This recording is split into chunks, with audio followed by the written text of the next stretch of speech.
Patuloy ang arangkada ng Zoom Masters mula pa noong second round ng eliminations. Depensa ang kanilang pambato. At lahat ng ipasok ni Coach Perry ay ginagawa ang kanilang trabaho.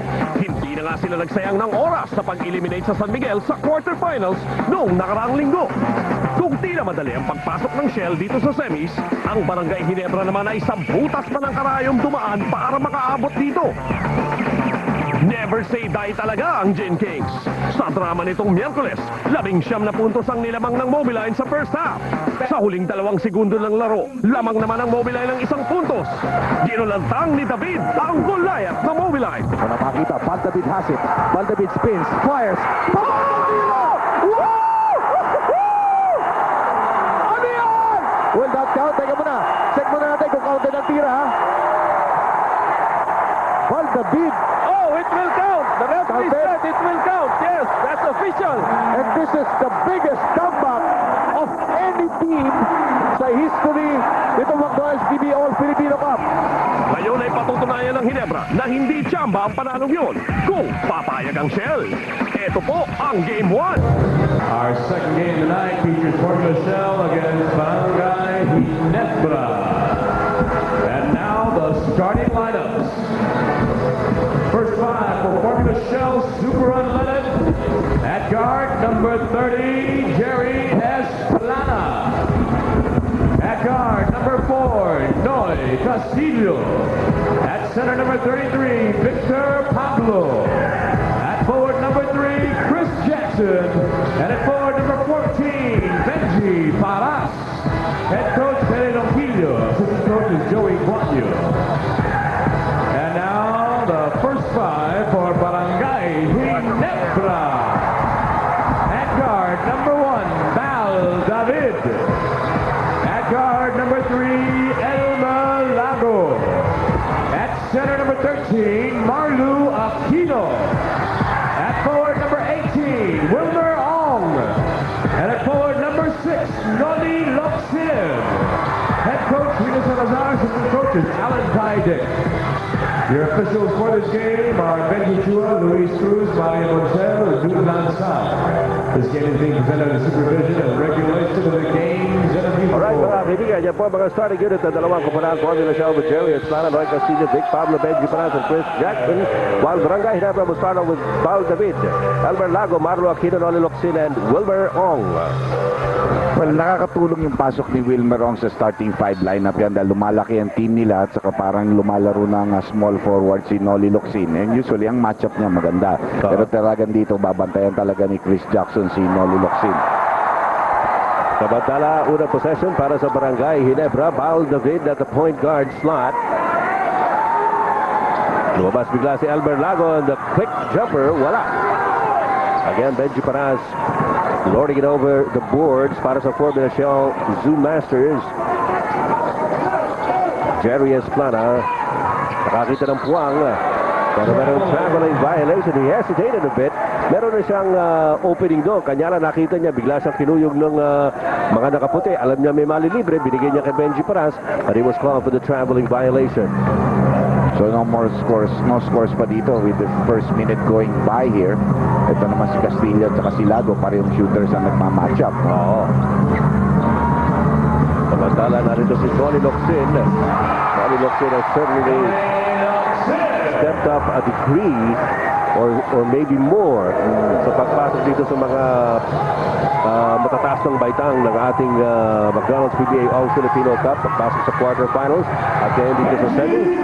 As Benji Paras scores on a back-to-the-basket shot to tie up the ball game at 2-all.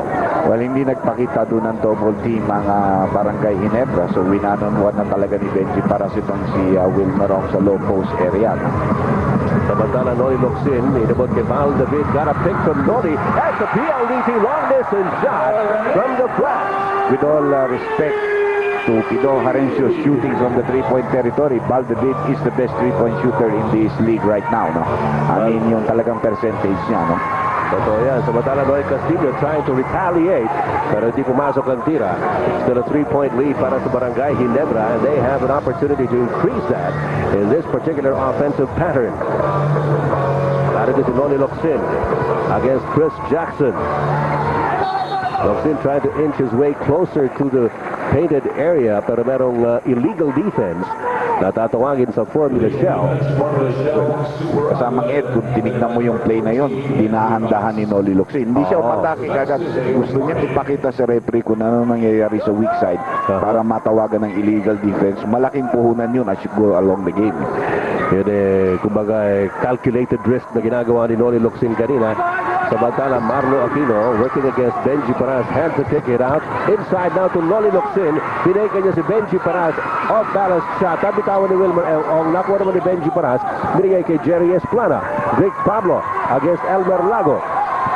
Vic Pablo trying to shake him off, and he goes for the shot off the glass.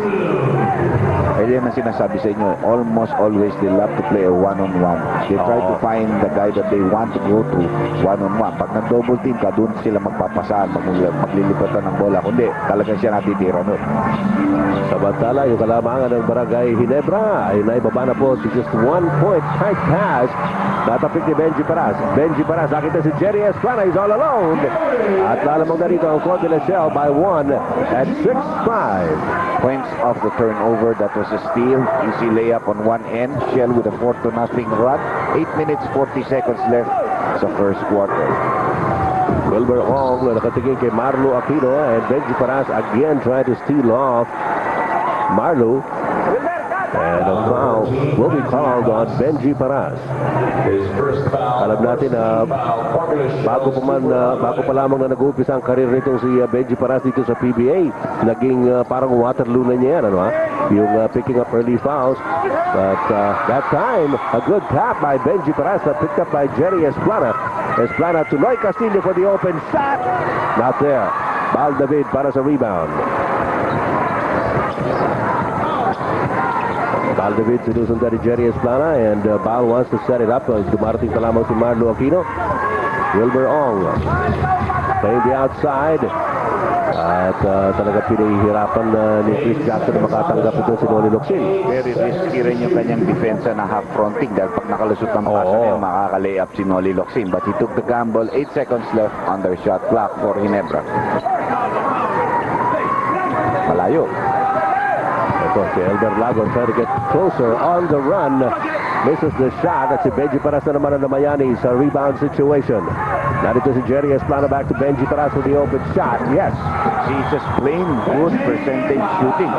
Paras, Di Pablo, Castillo. Ang gaganda ng percentage nila dyan sa mga perimeter shots nila. At yan ang kumbaga dahilan kung bakit po nakarating ng Formula Shell dito sa kanilang kinahihinatnan ngayon in a semi-final series against Barangay Ginebra. Samantala, Marlo Aquino doing what he does best, getting the offensive rebound and putting it back in, picking up the foul. So a bonus shot coming to Marlo Aquino. Well, one of the better offensive rebounders simply because of good positioning any side. Ang ganda ng kanyang fake dito. The foul on Chris Jackson. The finger roll by Marlo Aquino. A possible equalizer dito. Yes, you saw that on the slow-mo, brought to you by Smart Built Pressure Express. Get it, use it everywhere. Well, hindi pumasok ang kanyang free throw. And again, Jackson is running. Natulas. Pero he was able to keep his composure. Got it over to Vic Pablo, who missed, however. At nakuha naman ni Marlo Aquino, rebound binigay kay Bal David. Again, Bal David opts to wait for Marlo Aquino para makompleto ang kanilang play. Narito si Noli Locsin, double teamed. He will kick it out. Elmer Lago to Bal David. 6 seconds on the shot clock. Barreling through. Bal David hands it off to Marlo Aquino, pero meron traveling violation. A good call by the referees dahil medyo pumake pa si Marlo, naka-establish na yung pivot foot niya sa may galaw. Kaya natawagan siya ng traveling violation. 5 minutes gone by dito sa ating first quarter. Lamang na isa ang Formula Shell laban sa Barangay Ginebra. Ito po ang ating pangalawang semi-final round series. Kanina po naglaban ang Tanduay Rum at ang Alaska. Nagwagi po ang Alaska sa kanilang unang laro sa kanilang sariling best of 5. Traveling then, si Benji Paras. Well, he had a jump shot, no, but he wanted to go closer. Benji Paras is keeping his composure. Remember, the last time they played at San Miguel, he committed 3 fouls early in the first quarter. That's right. Pero bumulusok ito sa second half. Parang nakapako yung kalaban. Sinakain na lang naman ni Kabuk. Samantala, Bal David orchestrating the play here para sa Barangay Ginebra. Marlo Aquino pumupwesto. And hard defense there by Benji Paras, throwing off Marlo Aquino out of possession. At nagkakaroon na naman ng turnover dito ang Barangay Ginebra.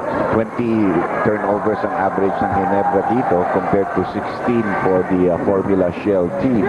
6 minutes and 20. Ito naman, libre naman si Pablo. But this is the jump shot. So, kanina pa nagbibigay siya si Big Pablo, pero alam naman natin yan, once he starts going, once he gets going, tuloy-tuloy rin yan. So, medyo napako tayo rito, Dr. J. 8-7. Scoreless for quite a while right now. Labang pa rin ang Formula Shell ng isa. Bal David got around the pick of Marlo Aquino. Can't get a shot off though. Wilmer Ong labang kay Big Pablo. 2 seconds on the shot clock. Try to lefty. Marlo Aquino! Right in the nick of time. Trabaho ginagawa dito ng ating skyscraper na si Marlo Aquino. Benji Paras answering back. Wala rin mo. Open shot din yun, libre-libre para kay Benji Paras. Pero yun ang sinasabi mo, Dr. J. Kung nagpapapasok yung kanilang mga malayo na sila. Oo. But they just pass the ball, tira, pag may open, pumepwesto, open. Ang problema si Jackson, hindi nakakakuha ng offensive rebound so far dito. Hirap na hirap pa siya. Yan at dapat yung trabaho. Samantala, lamang ngayon ng Barangay Ginebra ng isa, 9-8. Noli Locsin, natapigan ni Chris Jackson at tumunog din yung buzzer. So, the violation will go against Barangay Ginebra. It will be a turnover. Samantala, meron pa tayong 5 minutes and 15 seconds remaining here in the first quarter. Nakita ninyo yung rescue work na ginawa ni Marlo Aquino sa ilalim. 1-point lead by Barangay Ginebra here in the first quarter. We'll be right back.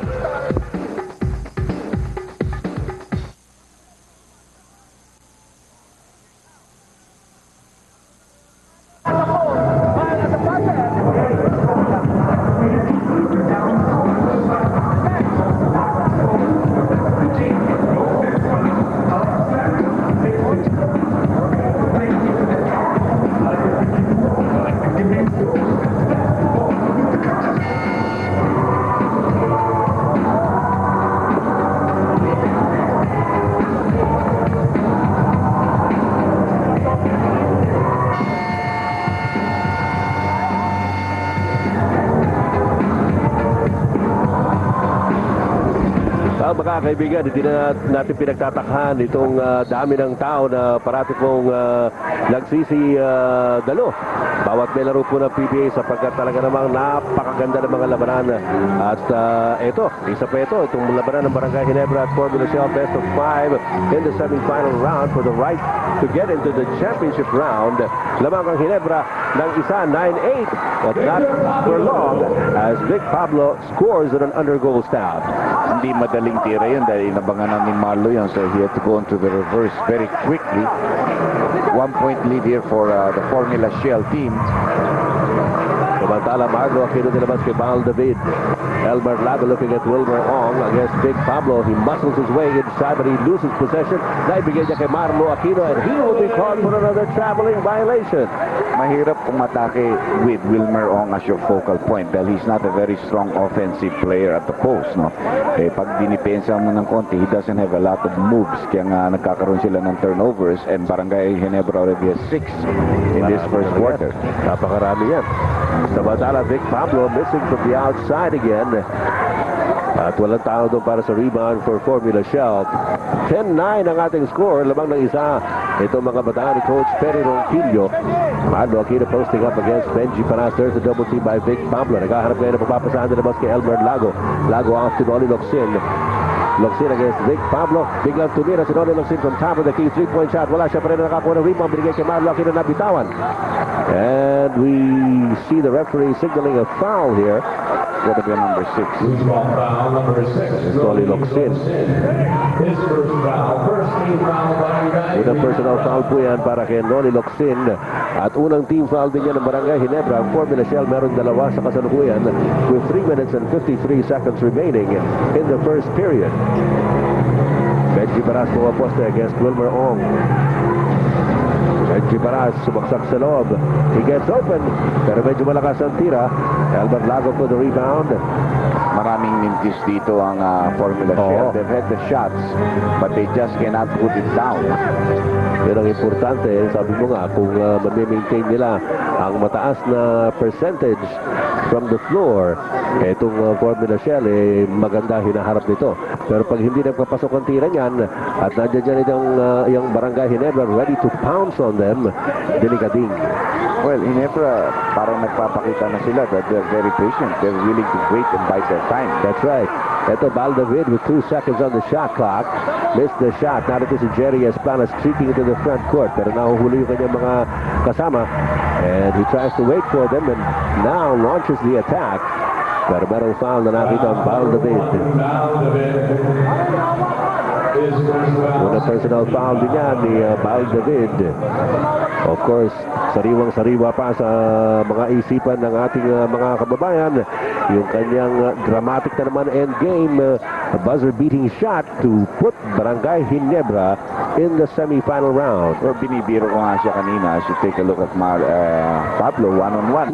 Bilis din talaga drive sa basket ni Victor Pablo. Yun ang magagamit niya, yung speed niya over Marlo Aquino when they start about 18-20 feet away from the basket. Sabi ko kay Bal lang, binibiro ko. Talagang iba yung pinanganak ng Buenas. Tawa ng tawa. Well, hindi naman yan unang beses sa ginawa ni Baldavid. Talaga may mga taong gano'n no? Marlo Aquino, pwesto sa ilalim. Good move by Marlo Aquino to cut the lead of Formula Shell down to 1 at 12-11. Meron pa tayong 2 minutes and 25 seconds remaining in the first quarter. Noy Castillo gets himself open. Not a Vic Pablo back to Noy Castillo. Thought about it, but prudence elected him or had him go to Vic Pablo, who missed the shot instead from right corner court. Wilmer Ong tried to pass it off to Marlo Aquino. Not the best move in that kind of a situation. Benji Paras, tatapikan ni Baldavid. Nakuha ni Elmer Lago. Less than 2 minutes remaining in the first quarter. Very low scoring first quarter because of poor percentage shooting. Ito na naman si Marlo sa ilalim. Yan po na mamayani. Si Marlo now with 8 points in the game. 8 of the 13 points, and he leads all scorers for both teams. Pablo is leading on the other side with 6 points, all of penetrations. So naman po ngayon ang Barangay Ginebra ng isa, 13-12. Jerry Esplana posting up against Elmer Lago. Medyo nagpambulan ng bahagyaro si Jerry Esplana, but he got away. Lalo pa man, hindi pa rin pumasok ang tira. Kaya ang sinasabi ko, pag yan hindi makakashoot, malaki ang problema na Shell. Pag hindi siya na-create para sa kakampi niya, malaki ang problema ng Shell. Lalo-lalo na yung mga point blank range na ngayon, talagang kailangan maipasok yung mga ganyan. Marlo Aquino and Benji Paras fighting for possession. The ball will stay with Barangay Ginebra with 6 seconds on their shot clock. But before they go on the inbounds, we have a timeout. We will be back.